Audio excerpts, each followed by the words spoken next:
ओम श्री गुरुवे नमः।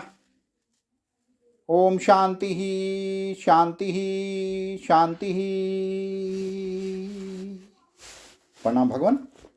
भगवान अभी हमारा सत्संग मुंडक सुधा मुंडक उपनिषद प्रवचन श्री स्वामी अखंडानंद सरस्वती जी महाराज द्वारा विरचित और प्रवचन नंबर 18 से मंत्र नंबर 8 से 10 तक सब परमात्मा से सब परमात्मा एपिसोड नंबर 2 लेते हैं। भगवान स्वामी जी बताते हैं कि तपस्या श्रद्धा सत्यम ब्रह्मचर्य विधिश्च। श्रद्धा जितना कर्म होता है वह श्रद्धा के बिना नहीं होता। शंकराचार्य जी भगवान ने श्रद्धा शब्द का जो अर्थ बड़ा विलक्षण किया है, आपके ध्यान देने योग्य है। श्रद्धा का अर्थ किया गया है, उन्होंने सर्व पुरुषार्थ साधन प्रयोगिश्च प्रसाद आतिक्य बुद्धि आसिक्त बुद्धि, इसका इतना अर्थ है श्रद्धा का। श्रद्धा नहीं करोगे तो धन नहीं कमा सकते। यह शंकराचार्य जी कह रहे हैं कि अगर तुम्हें पैसा कमाने या कमाना है तो श्रद्धा करो। श्रद्धा करो माने जब किसी को देना लेना हो, जैसे ग्राहक आया दुकान में तो श्रद्धा करो कि यह खरीदेगा। बनिए की दुकान में जाओ तो श्रद्धा करो कि यह ईमानदारी का सौदा देगा। व्यापार में आपस में लेन देन की बात करो और विश्वास न हो तो यह देखो सट्टा करने वाले लोग होते हैं, इनकी श्रद्धा देखकर तो बाबा आश्चर्य होता है। ये करोड़ों का सौदा बिल्कुल जवानी करते हैं, कोई लिखा पढ़ी नहीं है और अधिकांश अपने वादे के पक्के होते हैं। तो श्रद्धा के बिना धन नहीं मिलता, श्रद्धा के बिना भोग नहीं मिलता। भोजन करने बैठो और श्रद्धा मत करो। बोले भोजन में भला श्रद्धा का क्या काम?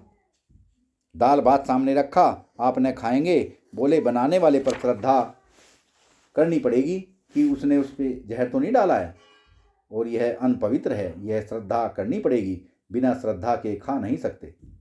बोले भाई पत्नी को अपने साथ रखो और उसके ऊपर संशय करो कि पता नहीं हम सो जाएं तो रात का कोट करिए कहाँ चली जाए। अब पत्नी का सुख मिलेगा? नींद ही नहीं आवेगी, विक्षिप्त रहोगे, पागल हो जाओगे। दुनिया में बहुत सी स्त्रियां इसलिए पागल हैं कि वे अपने पति पर श्रद्धा नहीं करती और बहुत से पति इसलिए पागल हैं कि वे अपने पत्नी पर श्रद्धा नहीं करते। तो महाराज बिना श्रद्धा के यज्ञ कैसे करोगे? बिना श्रद्धा के दान कैसे करोगे? बिना श्रद्धा के गुरु पर विश्वास कैसे करोगे कि वह ब्रह्मज्ञानी है? तो शंकराचार्य जी भगवान कहते हैं कि यह श्रद्धा चारों पुरुषार्थ का साधन है। धर्म अर्थ काम मोक्ष श्रद्धा से मिलता है। और एक बात श्रद्धा के बारे में बताते हैं कि चित्त प्रसाद है। चित्त निर्मल रहता है। श्रद्धा होवे तो चित्त प्रसन्न रहता है अपना। और आसक्तिक बुद्धि वेद है, ईश्वर है, परलोक है, देह के अतिरिक्त आत्मा है। श्रद्धा बहुत बढ़िया चीज है। ठीक है, सब कुछ श्रद्धा से बनता है, लेकिन जब सृष्टि पैदा नहीं हुई थी तब श्रद्धा कहाँ थी? और जब सृष्टि नहीं रहेगी तब श्रद्धा कहाँ रहेगी?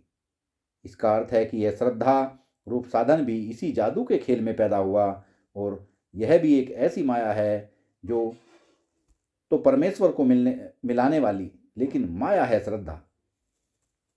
सत्यम बोले सच बोलो।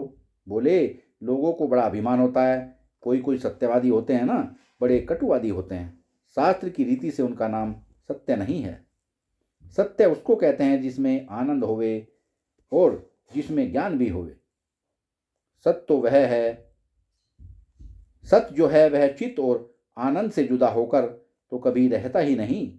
यदि सत्य जो है वह चित्त ज्ञान से जुदा हो गया तो सत्य नहीं रहेगा, जड़ हो जाएगा। और यदि सत्य आनंद से जुदा हो गया तो दुख हो गया।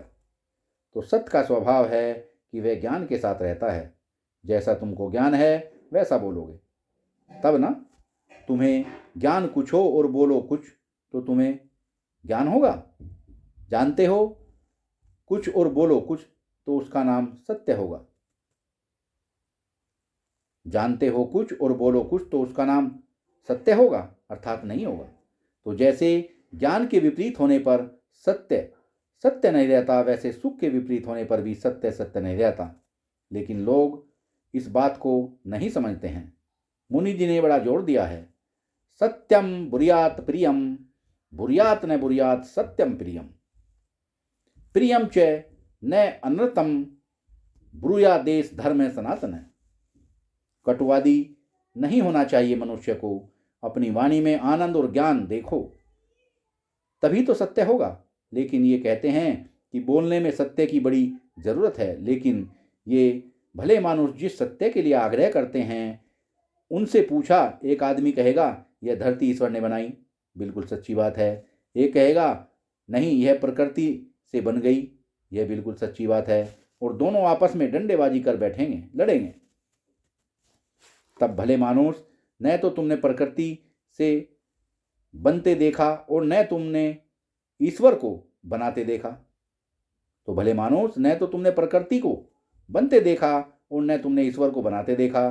तुम लोग अपनी अपनी बात को सत्य मान करके लड़ाई काहे को कर रहे हो? एक ने कहा नहीं, गणेश जी ने बनाया था, अपने से सूंड से एक मुट्ठी धूल गणेश जी ने उठाई और पटका और धरती बन गई। मूठ मारी थी गणेश जी ने। नारायण ने कहा नहीं नहीं, माँ शक्ति जैसे बच्चा जनती है वैसे उसने धरती को जन्म दिया है, पैदा किया। तो दोनों कहते हैं हमारी बात सच्ची, हमारी बात सच्ची। अरे जब तुमको सत्य का ज्ञान ही नहीं तो काहे को लड़ते हो? कल या परसों हम गए थे सूरज प्रकाश के यहाँ, उस समय गुरु का पाठ हो रहा था। वहाँ गुरु ग्रंथ साहब का ऐसा निषेध प्रधान था, उसमें वर्णन ही यही था कि परमात्मा के सिवाय दूसरी कोई चीज़ है ही नहीं। न साध्य है, न साधन है, न प्रमाण है, न पुस्तक है, न योगी है, न यति है और न सती है, न फकीर है, न मुल्ला है, न संत है, ऐसा वर्णन था। तो आप देखो, जब पहले तुमको निश्चय हो कि हम जो जानते हैं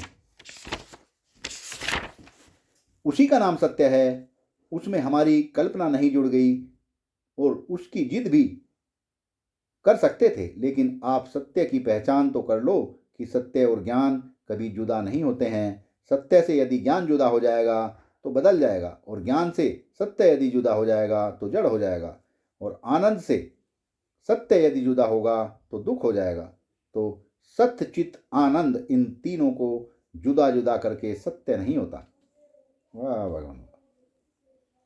तो बोले ऐसा जिसमें सुनने वाले को भी आनंद आवे और बोलने वाले को भी, और बोलो वह जो बिल्कुल सचमुच शपथ पूर्वक कह सकूं। सनातन धर्मी आर्य समाजी जब लड़ाई करते हैं तो वे कहते हैं हम देख आए हैं स्वर्ग, स्वर्ग है। वे कहते हैं कि नहीं, हम भी देख आए हैं कि स्वर्ग नहीं है। भला बताओ, न तो वे स्वर्ग में गए न वे स्वर्ग में गए। जिस चीज को देखा ही नहीं उस चीज के लिए डंडा उठाते हैं, शास्त्रार्थ करते हैं। अब कौन सौगंध पूर्वक कहे कि भाई हमने देखा है? उसका जो लाभ है सो उठाना चाहिए। शरीर के बाद भी आत्मा रहती है, इसलिए आत्मा अजर है, अमर है। उसका लाभ यह है कि देह से जुदा है आत्मा, और देह मर जाने के बाद भी आत्मा रहती है। आत्मा अमृत है, सत्य है। इस सिद्धांत का निश्चय करो बाबा। जो कहें कि हम नरक देख आए हैं उनसे कहो कि वहीं रहा करो, तुम इस धरती को नरक मत बनाओ। जो कहें कि हम स्वर्ग देख आए हैं, बोले बाबा अगर वहाँ से अपने साथ स्वर्ग ले आए हो तो यहाँ धरती पर स्वर्ग बना सकते हो, तब तो बहुत बढ़िया है, नहीं तो कृपा करके वहीं लौट जाओ। इस धरती को स्वर्ग बना सको तो बनाओ, नहीं तो लौट जाओ वहाँ। तो जो चीज़ देखी नहीं उसके लिए लड़ाई क्यों? इसका अर्थ आपको यह सुनाया कि जो अपने ज्ञान के विपरीत न हो और अपने लिए भी और दूसरे के लिए भी आनंददायक हो, उसका नाम सत्य होता है। लेकिन पहले जबानी नहीं थी तो सर्वेंद्रियाणी अर्थात इंद्रिया पैदा हुई, पहले जीव होगी तब न बोला जाएगा। बोले जब यह सृष्टि नहीं थी तब जीव नहीं थी, वो सृष्टि नहीं रहेगी तो भी जीव नहीं रहेगी, तो वाणी भी नहीं रहेगी। तो लौकिक सत्य, व्यवहारिक सत्य, असत्य का भेद परमात्मा के स्वरूप में नहीं होता है। सत्यम ब्रह्मचर्य विधिश्च। तो इसीलिए सत्य की परिभाषा शंकराचार्य जी ने दी कि सत्य माने अमृत वर्जन, झूठ नहीं बोलना, यथाभूतार्थ वचनम, जैसी घटना घटित हो उसको बोलना, और अपिंड अकारम, लेकिन दूसरों को पीड़ा नहीं पहुंचाना। महाभारत में सत्य की बहुत बढ़िया परिभाषा बताई हुई है। सत्संग को विराम देते हैं भगवान, आगे का सत्संग कर लेंगे। प्रणाम भगवान।